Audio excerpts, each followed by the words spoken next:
Marxismos y cristianismos. Un ensayo de Michael Lowe.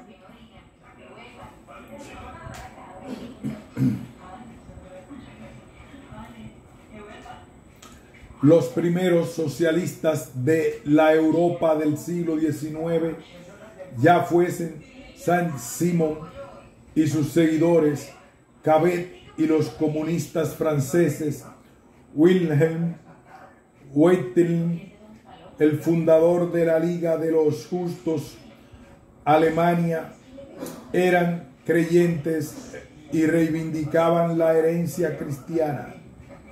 Solo con Marx y Engels surgiría un socialismo no religioso o incluso ateo. El texto fundacional de este punto de inflexión es el artículo de Marx publicado en 1844 en el Deutsche Französische Jahrbuch. Acaba de publicarse por primera vez la traducción completa al francés de los anales franco-alemanes. Incluye no solo los escritos de Marx y Engels, sino toda la revista, lo que permite ubicar sus textos en su contexto histórico e intelectual. Como sabemos, esta revista, publicada en París en febrero de 1844, bajo la dirección de Arnold Ruch y Karl Marx, fue originalmente un proyecto orientado a forjar una alianza franco-alemana filosófica y política. Los jóvenes hegelianos iniciadores del proyecto eligieron París tanto para escapar de la censura en Alemania como para establecer la colaboración con los demócratas y socialistas franceses. Sin embargo, estos, Lamennais, Etienne Cabet, Pierre Leroux, Louis Blanc, rechazaron cortésmente su invitación, desanimados por el ateísmo de los alemanes. Además de Marx y Engels, los autores fueron Arnold Ruch, Johann Jacobi, Moses Hess, Lazarus Bernays, Heinrich Heine, George Wegener. Llama la atención que la gran mayoría de ellos fuera de origen judío. Este es el caso de Marx, Hess, Jacobi, Bernays, Heine, 5 de los 8 participantes. Ciertamente, Marx y Bernays provenían de familias conversas y no tenían conexión con la tradición judía. Serían judíos no judíos, según el famoso concepto de Isaac Deutscher. Los editores no informan sobre este aspecto. Hasta cierto punto, los anales son un episodio en la larga historia del radicalismo de izquierda de los intelectuales judíos, que comienza en el siglo XIX y que tendrá su máxima expresión en el siglo XX. En uno de los 2 artículos publicados por Marx en esta revista, La contribución a la crítica de la filosofía del derecho de Hegel, introducción, aparece la pequeña frase que sancionará el divorcio entre el marxismo y la fe religiosa. La religión es el opio de los pueblos. Considerada por partidarios u opositores como una especie de resumen de la concepción marxista de la religión. Esta fórmula irónica no es en absoluto específica de Marx. La encontramos con algunos matices antes de él en Moses Hess, Heinrich Heine, Bruno Bauer y varios otros autores de este período. Además, la concepción de la religión que tenía Marx a principios de 1844 era neohegeliana, Feuerbach, y antihistórica. La religión como alienación de la esencia humana.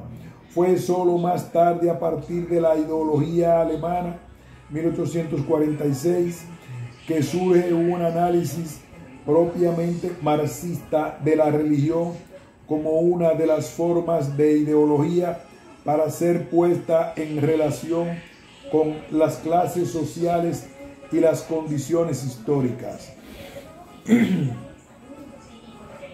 De hecho, Marx prestó muy poca atención a los fenómenos religiosos. Fue su amigo Friedrich Engels quien se interesó por el desarrollo histórico del cristianismo, en particular en su libro sobre las guerras sociales y religiosas en Alemania en época de la Reforma.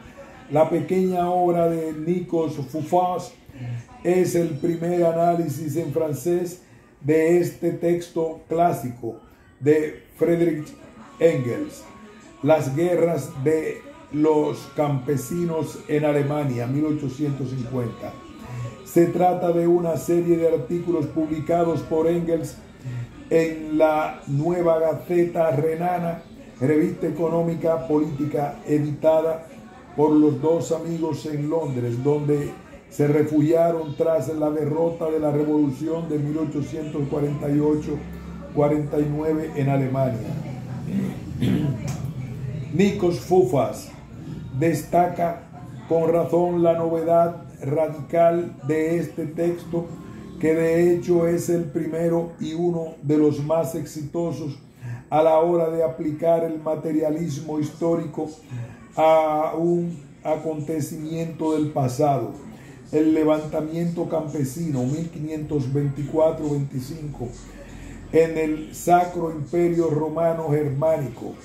El estudio de Engels, observa Foufas, es bastante original por su intento de explicar los conflictos religiosos por los conflictos de clase, pero también porque no reduce la religión a un factor de oscurantismo y conservadurismo. Es también, bajo ciertas condiciones históricas, capaz de expresar aspiraciones subversivas.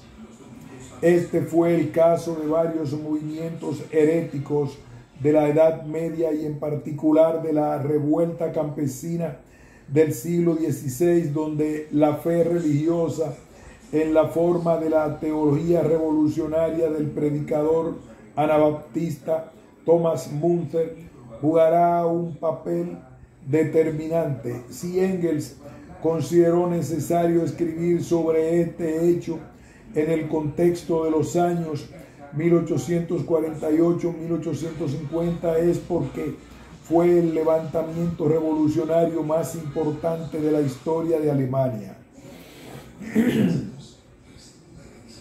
La principal debilidad del análisis de Engels, en nuestra opinión, fue analizar ciertas creencias religiosas como un mero reflejo o incluso máscara de los intereses de clase. Sin embargo, en ciertos pasajes que Foufas no cita, Engels irá más allá de este tipo de reduccionismo socioeconómico. Refiriéndose al comunismo de Münther, Engels escribe: su doctrina política correspondió exactamente a esta concepción religiosa revolucionaria y fue más allá de las relaciones sociales y políticas existentes, de la misma manera que su teología fue más allá de las concepciones religiosas de la época. Este programa fue menos la síntesis de las reivindicaciones de los plebeyos de la época que una brillante anticipación de las condiciones de emancipación de los elementos proletarios que germinan entre esos plebeyos. Cierre de comillas. Lo que se sugiere en este asombroso párrafo no es sólo la función protestante e incluso revolucionaria de un movimiento religioso, sino también su dimensión anticipadora, su función utópica.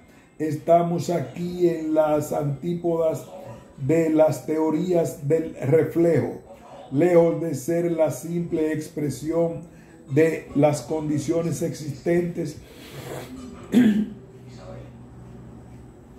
La doctrina político-religiosa de Münzer aparece como una genial anticipación de las aspiraciones comunistas del futuro. Encontramos en este texto una nueva pista que no es explorada por Engels, pero que será más tarde ricamente trabajada por Ernest Bloch, desde su ensayo juvenil sobre Thomas Münzer hasta su obra principal sobre el principio esperanza. Ernest Bloch representa un importante punto de inflexión en la historia de la reflexión marxista sobre la religión.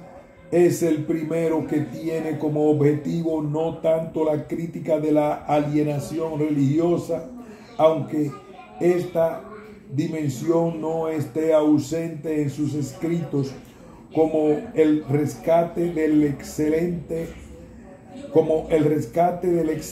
utópico de las tradiciones religiosas y en particular del cristianismo. Su ateísmo religioso lo coloca en una posición filosófica singular, en oposición tanto a las teologías institucionales como al materialismo vulgar. Nadie estaba más calificado para tratar este tema que el filósofo franco-alemán Arno Münster, discípulo y biógrafo de Ernest Bloch y autor de varios ensayos notables sobre su pensamiento. El presente trabajo es un poco desordenado. Los capítulos no siguen un orden cronológico ni una organización temática, lo que da lugar a un cierto número de repeticiones. La primera parte es una breve historia de la relación entre socialismo y religión, desde Auguste Blanqui hasta la URSS, pasando por Jean Jaurès, pero sin Marx, lo que la hace inevitablemente un poco esquemática. Pero el análisis de la filosofía de la religión de Ernest Bloch, propuesto por Münster, es una contribución muy importante al debate sobre el marxismo y religión. Como nos recuerda Münster, Bloch se convertirá en marxista en 1921 bajo la influencia de su amigo Georges Lukács, compañero de viaje del movimiento comunista. Se exilió en 1933 tras la toma del poder por los nazis, primero en Francia y luego en los Estados Unidos. Al regresar a Europa después de las guerras, se instaló en la República Democrática Alemana, donde fungió como filósofo semioficial de 1949 a 1956. Su oposición a la intervención soviética en Hungría hizo que fuese condenado como revisionista y se le prohibió enseñar. Cuando se empezó a construir el muro en 1961, decidió establecerse en Tübingen, en la Alemania federal, donde se convertiría en un disidente marxista ampliamente escuchado por la juventud rebelde de la década. La filosofía de la religión está presente en 4 momentos de la obra del filósofo judeo-alemán. Su obra temprana, El espíritu de la utopía, 1918, notablemente en el capítulo final con el sorprendente título Karl Marx, la muerte y el apocalipsis, pero también en un excursus símbolo los judíos. El libro Thomas Monter, teólogo de la Revolución, 1921. Su primer trabajo comunista que renueva profundamente el enfoque marxista de la religión. El capítulo 53 del volumen 3 de su obra magna, El principio esperanza, dedicado a las 3 grandes religiones monoteístas desde el punto de vista de su contribución a la utopía del no aún ser. El ateísmo en el cristianismo, 1968. Una exégesis materialista de la Biblia que ha generado mucha controversia y debate, especialmente entre los teólogos cristianos. Hostil a lo que él llama ateísmo vulgar, indigente, pero también a las teologías conservadoras de todas las religiones. Bloch estaba fascinado por el mesianismo, el apocalipsis, la escatología, la cabalá, el misticismo, las herejías. Celebra con entusiasmo al profeta Amós, Jesús de Nazaret, Joachim de Flores, Meister Eckhart, Jan Hus, Thomas Munter, Wilhelm Wittlin, Dostoyevsky, pero fueron Karl Marx y Friedrich Engels quienes proporcionaron el hilo conductor: lucha de clases, praxis revolucionaria, utopía comunista. Como muestra Arnold Munster su gran inteligencia y sensibilidad, el ateísmo religioso de Bloch se manifiesta sobre todo en una lectura crítica, heterodoxa y materialista de la Biblia en busca de sus momentos utópicos, subversivos y emancipatorios. Una lectura con los ojos del manifiesto comunista que le llevará al diálogo crítico con la teología protestante más avanzada. Rudolf Bultmann, Albert Schweitzer, Jürgen Moltmann y especialmente su amigo Paul Tillich, socialista cristiano y antifascista alemán que se exilió también en los Estados Unidos. Por supuesto, los teólogos cristianos no pueden aceptar la proposición central, paradójica y algo provocativa de Bloch. Solo un ateo puede ser un buen cristiano y solo un cristiano un buen ateo. Con Moltmann, también socialista cristiano, la manzana de la discordia será el rechazo categórico de Bloch a la teología de la cruz de Pablo y Lutero, que lleva a sus ojos a la aceptación del sufrimiento como destino humano. Uno de los teólogos protestantes, Karl-Heinz Rachow, profesor de la Universidad de Marburg, incluso dedicó un libro completo en 1972 a la discusión de las 3 heréticas de Ernst Bloch. A pesar de su simpatía por él, rechaza su compromiso marxista y opone a la esperanza de Bloch basada en el combate a la esperanza cristiana, basada en la certeza. Rousseau también rechaza, como era de esperar, la polémica interpretación de Bloch del libro de Job como una rebelión contra Dios, culpable de tolerar la injusticia en el mundo.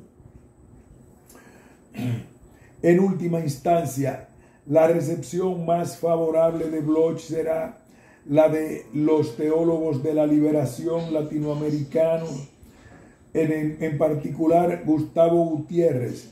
Sin aceptar su ateísmo, comparten plenamente la apuesta que se encuentra en la conclusión de su libro de 1968, La unión de la revolución y el cristianismo en la guerra de los campesinos no será la última. Si los pensadores marxistas se han interesado por el cristianismo, ¿no hay también cristianos atraídos por el marxismo? Por supuesto. Se pueden encontrar varios ejemplos a lo largo de la historia moderna.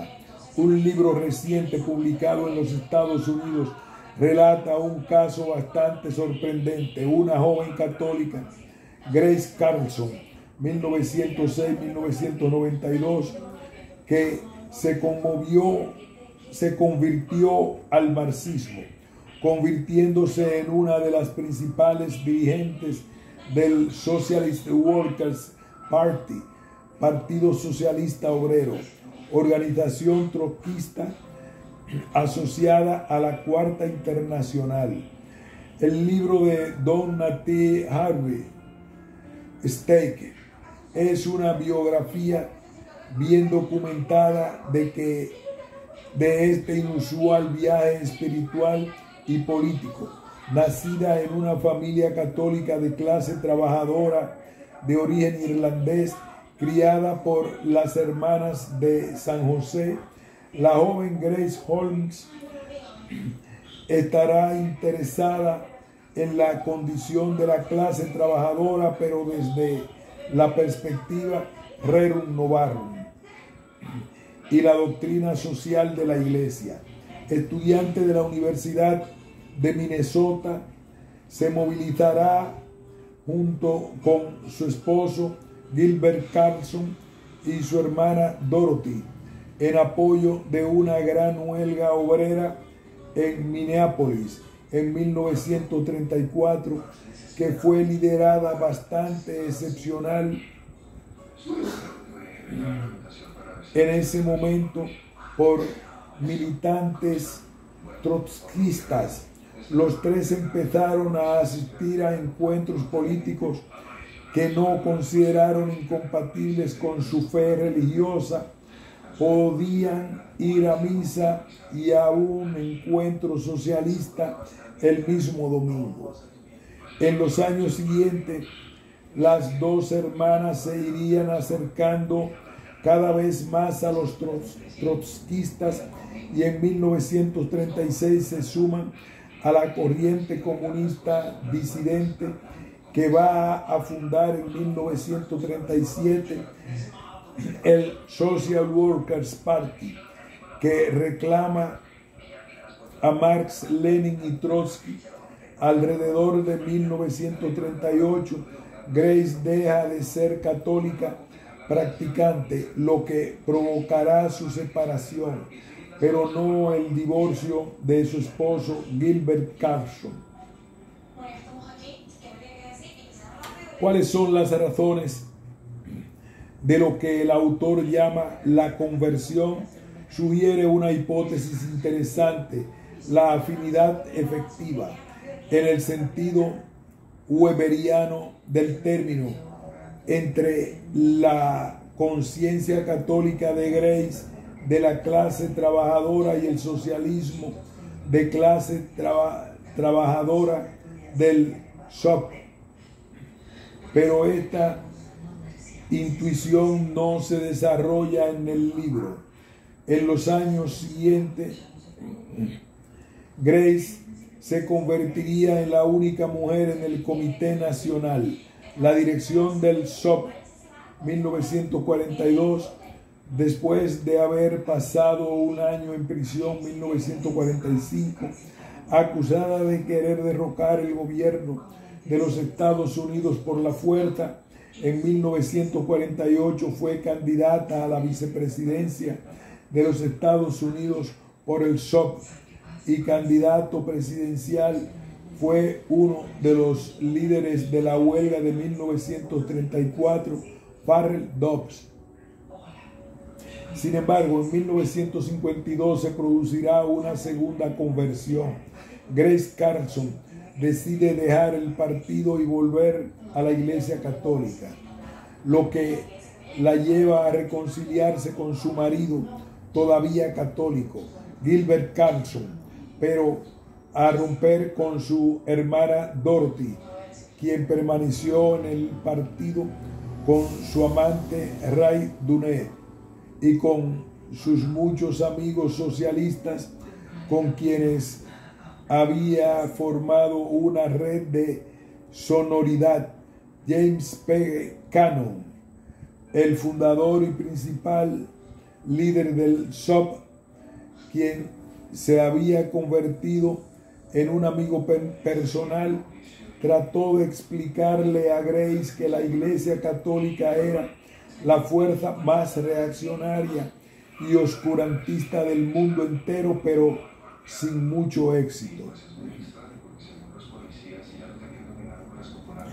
Desconcertados, sus amigos marxistas intentan explicar este cambio de rumbo por la fatiga frente a la represión y la caza de brujas del macartismo.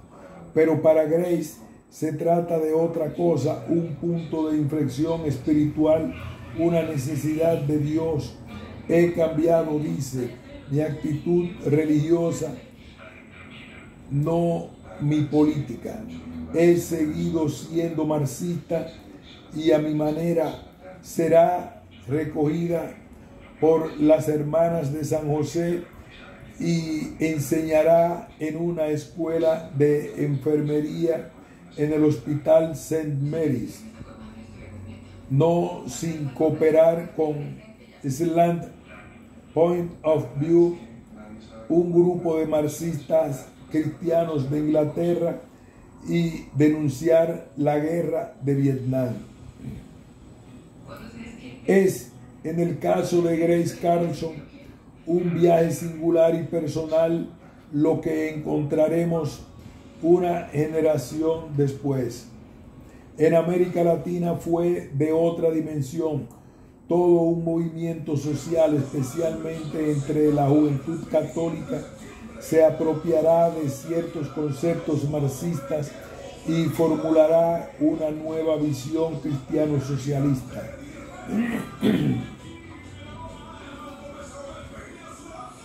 Este movimiento, nacido en Brasil a principios de la década de 1960, después de la Revolución Cubana, pero antes del Concilio Vaticano II, tomará diferentes formas, incluida la formación en 1962 por militantes de la Juventud Universitaria Cristiana de un partido político socialista humanista, Acción Popular AP. Fue solo mucho más tarde, después de 1971, que la teología de la liberación se desarrolló a partir de esta experiencia sociopolítica, no solo en Brasil, sino en toda América Latina. Uno de los episodios más llamativos de esta convergencia entre catolicismo y marxismo fue el compromiso hacia 1968-70 de un grupo de frailes dominicos del convento de Perdizes en Sao Paulo, con la resistencia armada contra la dictadura militar establecida en 1964 en Brasil. El libro de Leneide Duarte Plon es la biografía de uno de estos dominicanos brasileños, el hermano Tito de Alencar, quien pagó con su vida este compromiso social y político.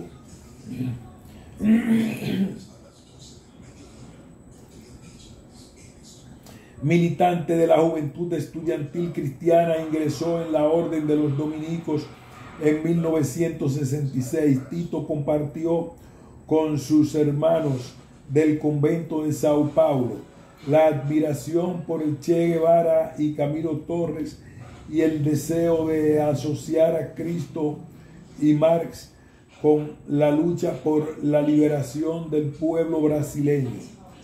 Tito era cercano a Acción Popular, que era hegemónica en el movimiento estudiantil. Contribuirá a la organización clandestina en 1968 del Congreso de la Unión Nacional de Estudiantes en la aldea de Iubiuna. Como todos los delegados, será detenido por la policía en esta ocasión, pero pronto será liberado.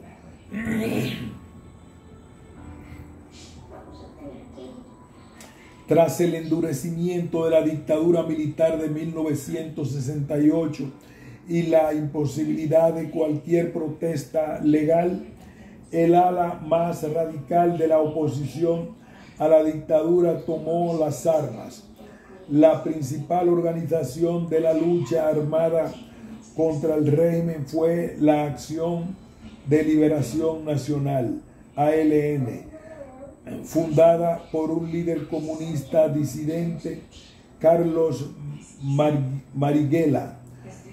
Un grupo de jóvenes dominicos, Frei Beto, Ivo Lesbopin, Fernando Brito y otros, se comprometerán con la ALN sin tomar las armas, pero brindando apoyo logístico, sin pertenecer a quienes trabajan directamente con Marighella y sus compañeros. Tito de Alencar es solidario con su compromiso. Como ellos, cree que el Evangelio contiene una crítica radical de la sociedad capitalista, y como ellos, cree en la necesidad de una revolución. Como escribió más tarde, la revolución es la lucha por un mundo nuevo, una forma de mesianismo terrenal en el que existe la posibilidad de encuentro entre cristianos y marxistas. El 4 de noviembre de 1969, durante la noche, el comisionado de policía Fleury invadió el convento de Perdices y arrestó a varios dominicos, entre ellos Frei Tito, y la mayoría serán torturados, y sus confesiones permitirán a la policía tenderle una trampa a Carlos Marighella y asesinarlo. Tito no tuvo contacto con la ALN y respondió negativamente. Todo lo que ha hecho por ella. Sinceramente, yo sí quisiera que usted se arreglara con Mauricio, porque hacen una muy buena pareja. Yo le voy a hablar de ella y de Isabel. Bueno, gracias, María. Mi relación con ella empieza como la relación que sea. No, no se preocupe, no se preocupe. Usted es dependiente de Mauricio, de cómo va caminando, cómo evoluciona, ¿sí? Bueno, entonces ya.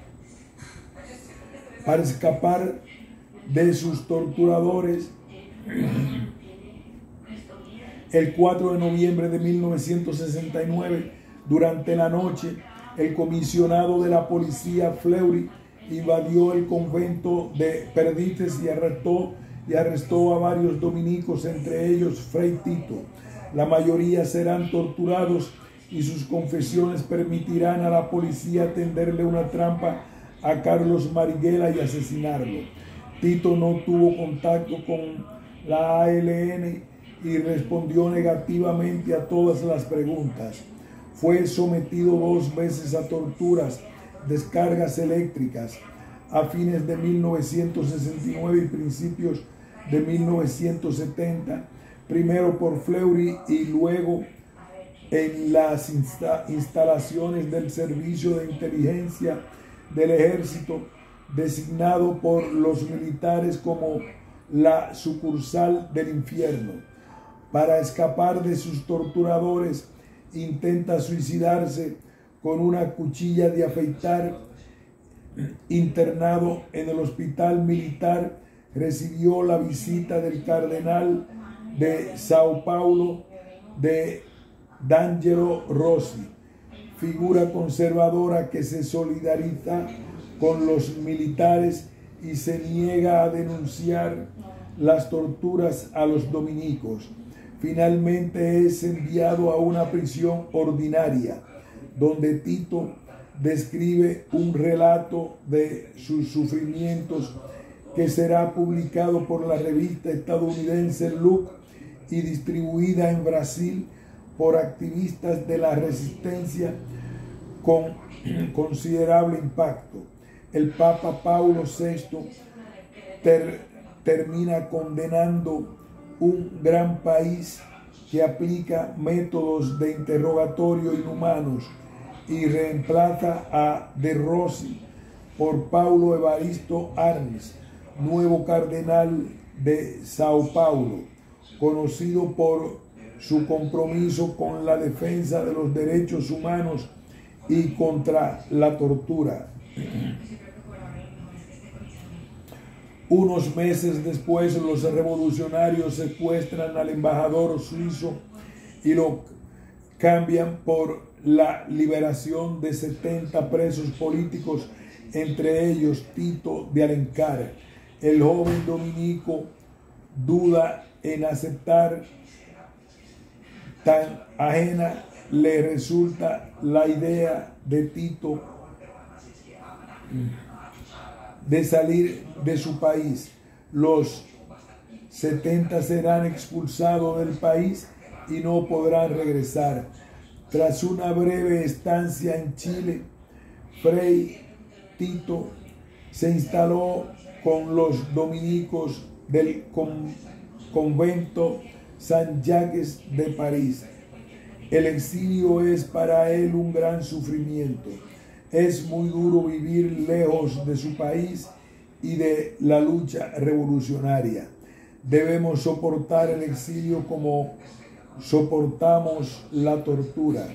Participó en campañas de denuncias de los crímenes de la dictadura y comenzó a estudiar teología y los clásicos del marxismo. Acepto el análisis marxista de la lucha de clases. Para aquellos que quieren cambiar las estructuras de la sociedad, Marx es fundamental, pero la visión del mundo que tengo como cristiano es diferente a la visión del mundo marxista. El dominico francés Paul Blanchard, conocido por sus opciones a la izquierda de Cristo, lo describe como el más comprometido y el más revolucionario de los dominicos. Sin embargo, con el paso del tiempo, Tito muestra signos cada vez más inquietantes de desequilibrio mental. Cree que está siendo seguido y perseguido por su torturador, el comisario Fleury. En 1973 se le ofreció, por tanto, un lugar más tranquilo, el convento de los dominicos de Albresle. Se hace amigo del hermano dominico Xavier Plazat, quien intenta ayudarlo y sigue un tratamiento psiquiátrico con el doctor Jean-Claude Roland. En vano. Después del golpe de Estado en Chile en septiembre de 1973, se puso cada vez más ansioso, convencido de que Fleury todavía lo perseguía y que los dominicos o las enfermeras eran del hospital psiquiátrico, eran sus secuaces. Finalmente, exhausto, desesperado, el 8 de agosto de 1974, se suicidó ahorcándose. Su amigo dominico, el hermano Xavier Plazat, finalmente se instaló en Brasil, donde se convertirá en el organizador de la campaña contra el trabajo esclavo de la Comisión Pastoral de la Tierra. Según su testimonio, mi trabajo aquí es un legado dejado por Tito. Como sabemos, el Vaticano, bajo Juan Pablo II y Ratzinger, rechazó la teología de la liberación como un error, principalmente por su uso indiscriminado de conceptos marxistas. Con la elección de Bergoglio, Papa Francisco, de origen argentino, parece abrirse una nueva etapa. Gustavo Gutiérrez no solo fue recibido en el Vaticano, sino que el Papa decidió durante un encuentro en 2014 con Alexis Tsipras y Walter Bayer, dos líderes de la izquierda europea, abrir un diálogo entre marxistas y cristianos. Diálogos de este tipo habían tenido lugar en la posguerra en ciertos países europeos, Francia, Italia, Alemania, pero una iniciativa bajo la égida del Vaticano no tiene precedentes. El Papa ha delegado en el arzobispo Angelo Vincenzo Zani, secretario de la Congregación Vaticana para la Educación Católica y el Movimiento de los Focolares, una red laica fundada en Chiara Lubich, en la Italia de la posguerra. Este diálogo, el libro Europa en Común, es la primera publicación de este intento de explorar una ética social transversal. Dos de los editores del libro, Franz Congreve y Luisa Sello, pertenecen a la red Focolari, y los otros dos, Walter Bayer, ex secretario general del Partido Comunista de Austria, y Cornelia Hildebrand, de la Fundación Rosa de Luxemburgo de Berlín, representan Transform, red de fundaciones de investigación marxista vinculadas a la izquierda europea. El diálogo tuvo lugar primero en las instalaciones del Instituto Universitario Sofía del Movimiento Focolari, ubicado en el pueblo de Lopiano, cerca de Florencia, donde los participantes fueron recibidos por el sociólogo belga Bernard Callebaut. Otros simposios tuvieron lugar en Castel Gandolfo, la residencia de verano del Papa, y en Viena en septiembre de 2018. Sin embargo, se llevó a cabo una universidad de verano conjunta en las instalaciones de la Universidad del Egeo, ubicada en la isla de Siros, sede de una comunidad católica tradicional. La mayoría de los documentos reunidos en la colección Europa en Común, primer volumen, son las presentaciones realizadas durante esta iniciativa. Durante sus estudios, los alumnos de ambas corrientes redactaron conjuntamente un documento, el Manifiesto Hermópolis, que también aparece en el libro. En su introducción, los 4 editores de la colección recuerdan que el objetivo del diálogo no es la conversión mutua ni la reproducción del sincretismo, sino la búsqueda de lo común, desconocer diferencias fundamentales. 3 intervenciones iniciales sirven como punto de partida. Franz Conrieve, del movimiento de los focolares, habla de consenso en la diferencia y sugiere que los puntos de referencia iniciales para el diálogo sean la encíclica Laudato Si del Papa Francisco y las tesis sobre el concepto de historia de Walter Bayer de la red Transform. Recuerda la necesidad de los marxistas de una reflexión autocrítica sobre los crímenes cometidos en nombre del socialismo en la URSS. Encuentra en los escritos de Karl Polanyi elementos para una convergencia entre el socialismo y cristianismo. Finalmente, Monseñor Zani, en un saludo dirigido a la Universidad de Verano 2018, rinde homenaje a los ideales de justicia, fraternidad y solidaridad de los jóvenes participantes en este encuentro. Durante los diálogos y debates de la Universidad de Verano, pudimos presenciar debates entre puntos de vista bastante opuestos, como por ejemplo entre Leonce Beckmans, profesora de la cátedra Jean Monnet de la Universidad de Padua, partidaria de la convencida de la Unión Europea realmente existente, y Luciana Castellina, exdiputada comunista europea, que sueña con otra Europa no sujeta a los mercaderes capitalistas.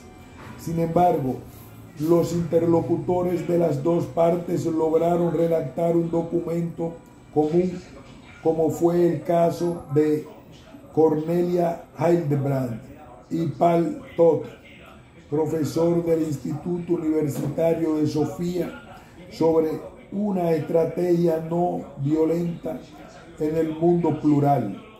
Lo mismo ocurre con la contribución de Petra Steinmar Posel, teóloga vinculada a los focolares en colaboración con Michael Bayer de la Fundación Rosa de Luxemburgo de Berlín, sobre los comunes, nuestro terreno común.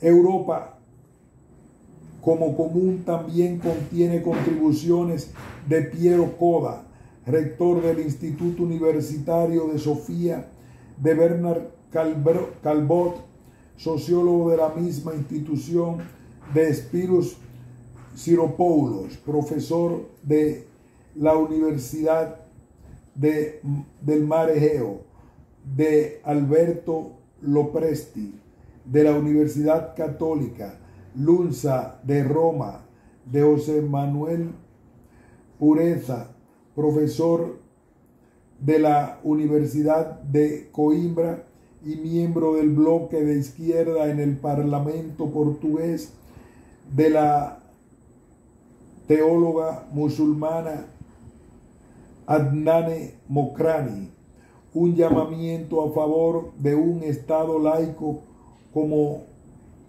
una necesidad religiosa. El politólogo social Tomás Stuck, del politólogo colombiano Javier Andrés Vaquero, quien relata experiencia en la gestión verde de la ciudad de Bogotá y el autor de esta nota. El conjunto que da testimonio de la pluralidad de la perspectiva el conjunto que da testimonio de la pluralidad de perspectivas comprometidas en esta iniciativa transversal se complementa con una conferencia del Papa Francisco sobre la opción preferencial por los pobres, criterio clave de la autenticidad cristiana. ¿Qué podemos concluir en este itinerario bibliográfico bastante desigual que nos lleva del joven Marx al Pontifex Maximum Bergoglio? La única conclusión es que la relación entre marxistas y cristianos sigue siendo un libro abierto cuyos próximos capítulos se escribirán menos sobre la base de las sagradas escrituras de los demás que en respuesta de los desafíos ecológicos, sociales y éticos del siglo XXI. Fin de este importante ensayo sobre marxismos y cristianismos. Fin de este ensayo.